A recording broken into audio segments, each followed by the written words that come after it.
जय हिंद दोस्तों, welcome to GK G Smite. GK G Smite में आप लोग का बहुत बहुत स्वागत है दोस्तों। आज है 9 फरवरी से जितने भी मस्ट रिलेटेड करंट अफेयर है हम आपको यहाँ पर प्रोवाइड करने वाले हूँ। तो चलिए दोस्तों आज की वीडियो शुरू करते हैं। और दोस्तों आप लोग से एक रिक्वेस्ट है, प्लीज़ आप लोग वीडियो को लाइक कर लीजिएगा और जो भी स्टूडेंट सब्सक्राइब नहीं किया प्लीज़ सब्सक्राइब करने के बाद बेल आइकन प्रेस कीजिएगा, ठीक है। तो चलिए दोस्तों आज की वीडियो हम शुरू करते हैं। तो फर्स्ट क्वेश्चन देखिए यहाँ पर, किस देश की डिजिटल भुगतान समाधान प्रदाता पेपल ने घोषणा की है कि 1 अप्रैल 2021 से भारत के भीतर घरेलू भुगतान सेवाओं की पेशकश बंद कर देगी। किसने की है दोस्तों? तो ये सही जवाब होगा ऑप्शन पर डी, अमेरिका दोस्तों। ऑप्शन पर डी होगा। देखिए दोस्तों, अमेरिकी डिजिटल भुगतान समाधान प्रदाता पेपॉल ने घोषणा की है कि 1 अप्रैल 2021 से भारत के भीतर घरेलू भुगतान सेवाओं की पेशकश बंद करेगी। पेपॉल ने आगे कहा है कि यह अब भारतीय व्यवसाय के लिए अधिक अंतर्राष्ट्रीय बिक्री का सक्षम करने पर ध्यान केंद्रित करेगा। पेपॉल की स्थापना 1998 में पालो अल्टो कैलिफोर्निया संयुक्त राज्य अमेरिका में हुई थी, ठीक है। अगला क्वेश्चन देखिए दोस्तों, यहाँ पर 2 नंबर यहाँ पर क्वेश्चन दिया गया है, किस देश की एक बैलिस्टिक मिसाइल है? किस देश की है दोस्तों? तो यहाँ पर सही होगा ऑप्शन पर डी, पाकिस्तान है दोस्तों। पाकिस्तान के पास एक बैलिस्टिक मिसाइल है। गजनवी पाकिस्तान की एक परमाणु सक्षम सतह से सतह पर मार करने वाली बैलिस्टिक मिसाइल है, जिसका 3 फरवरी 2021 को सफलतापूर्वक परीक्षण किया गया, ठीक है।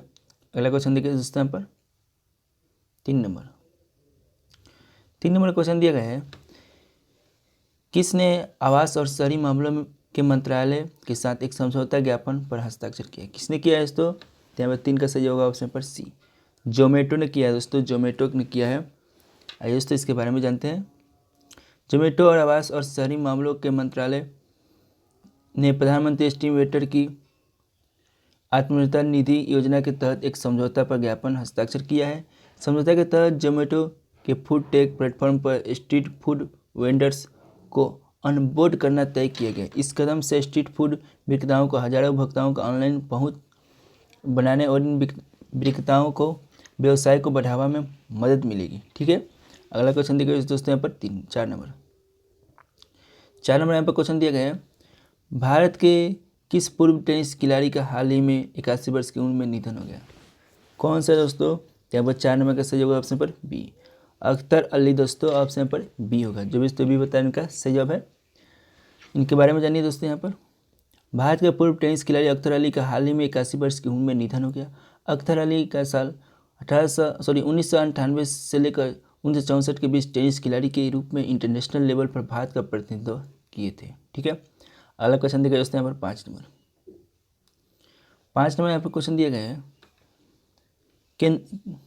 केंद्रीय स्वास्थ्य मंत्रालय के अनुसार कोविड-19 टीकाकरण के मामले में भारत 98 लाख से ज़्यादा लोगों को टीका लगाकर विश्व में किस स्थान पर पहुंच गया है? किस स्थान पर पहुंचा है दोस्तों?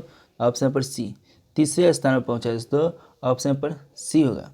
आगे देखिए दोस्तों, कोविड वैक्सीन की सबसे ज़्यादा खुराक लगाने वाले देशों की सूची में भारत तीसरे स्थान पर पहुँच गया है। इस सूची में अमेरिका और ब्रिटेन से ऊपर केंद्रीय स्वास्थ्य मंत्रालय की माने तो देश भर में अब तक 98,03,617 लोगों को कोविड वैक्सीन लगाई गई है।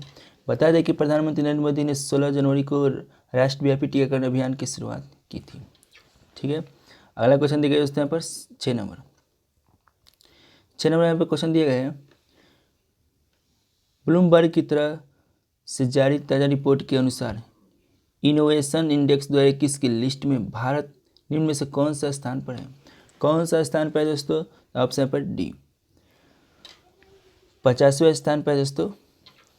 आइए दोस्तों इसके फर्स्ट में कौन है इसको जानते हैं। ब्लूमबर्ग ने कोरोना महामारी के बीच अपना ताज़ा इनोवेशन इंडेक्स 2021 जारी किया है। इस लिस्ट में दुनिया में इनोवेशन यानी नई खोजों के मामले में भारत 50वें स्थान पर है। पिछले वर्ष की तुलना में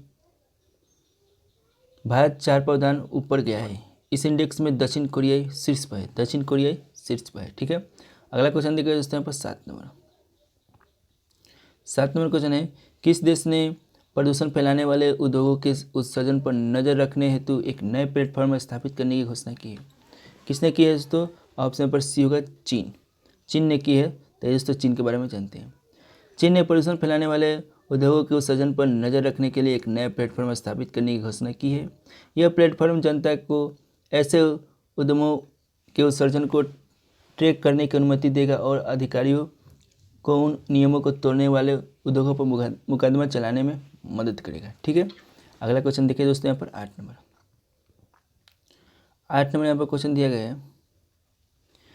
प्रधानमंत्री नरेंद्र मोदी ने हाल ही में पश्चिम बंगाल के हल्दिया में कितने करोड़ रुपए की 4 बुनियादी ढांचा परियोजनाओं को राष्ट्र को समर्पित किया है? कितने किया है दोस्तों? 8 नंबर का सही होगा ऑप्शन पर ए 4700 करोड़ रुपये दोस्तों, ऑप्शन पर ए इसका सही जवाब होगा। ठीक है, ताकि दोस्तों इसके बारे में जानते हैं हम लोग।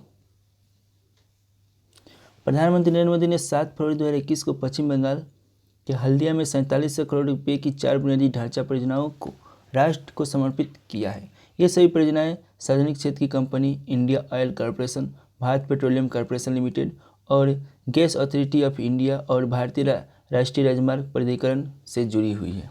ठीक है, अगला क्वेश्चन दिया गया दोस्तों यहाँ पर 9 नंबर क्वेश्चन दिया गया है। केंद्र सरकार की तरफ से किस राज्य में 18 महीने बाद 4G सेवा को बहाल किया गया? किस राज्य में किया गया दोस्तों 18 महीने बाद? ऑप्शन पर डी जम्मू कश्मीर में दोस्तों। जम्मू कश्मीर में दोस्तों 4G सेवा बहाल की गई है 18 महीने बाद, केंद्र सरकार के कहने के बाद। यहाँ पर देखिए, केंद्र सरकार की तरफ से जम्मू कश्मीर में 18 महीने बाद 4G सेवा को बहाल कर दिया गया है। केंद्र शासित प्रदेश जम्मू कश्मीर में 5 अगस्त 2019 से अनुच्छेद 370 हटाए जाने के बाद से इंटरनेट सेवा बंद चल रही थी। गृह विभाग ने समय समय पर हालात की समीक्षा कर आतंकी हमलों और देश विरोधी गतिविधियों पर अंकुश के लिए हाई स्पीड इंटरनेट की पाबंदी को अनिवार्य बताया। ठीक है, अगला क्वेश्चन देखिए दोस्तों यहाँ पर 10 नंबर, लास्ट क्वेश्चन है दोस्तों 10 नंबर। केंद्रीय रेल मंत्री पीयूष गोयल ने किस वर्ष तक भारत को विश्व में पहली प्रदूषण रहित रेलवे बनाने की घोषणा की है? दोस्तों ऑप्शन यहाँ पर ए होगा 2030 तक दोस्तों भारत को विश्व में प्रदूषण रहित रेलवे बनाने का घोषणा की है। मतलब कि पूरी रेलवे दोस्तों बिजली पर चलेगा, वो प्रदूषण रहित होगा।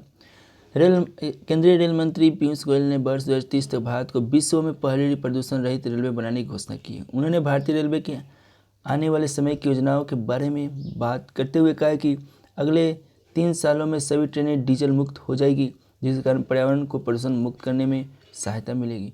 उन्होंने कहा कि प्रधानमंत्री नरेंद्र मोदी बिजली और नवीन ऊर्जा के सबसे बड़े समर्थकों में से एक है। ठीक है, तो दोस्तों सारी रेलवे बहुत जल्द बिजली पर चलेगी दोस्तों, ओनली बिजली पर, डीजल पर कोई भी नहीं चलेगा। डीजल रहित रेलवे चलेगी दोस्तों पूरे भारत में। ठीक है, तो दोस्तों ये आज की टॉप 10 करंट अफेयर थी। डेली यहाँ पर करंट अफेयर टॉप 10 प्रोवाइड की जाती है और डेली अपना करंट अफेयर यहाँ पर प्रोवाइड स्ट्रॉन्ग कर सकते हो। डेली बाई डेली आने वाले एग्जामों के लिए मस्ट इम्पोर्टेंट क्वेश्चन और सिलेक्टेड क्वेश्चन लाया जाता है। ठीक है, तो चलिए दोस्तों मिलते हैं नेक्स्ट वीडियो के साथ। और आप लोग से रिक्वेस्ट है प्लीज़ आप लोग वीडियो को लाइक कर लीजिएगा, जो भी सब्सक्राइब नहीं किया प्लीज़ सब्सक्राइब करने के बाद बेल आइकन प्रेस कर लीजिए। ठीक है, जय हिंद दोस्तों, वंदे मातरम।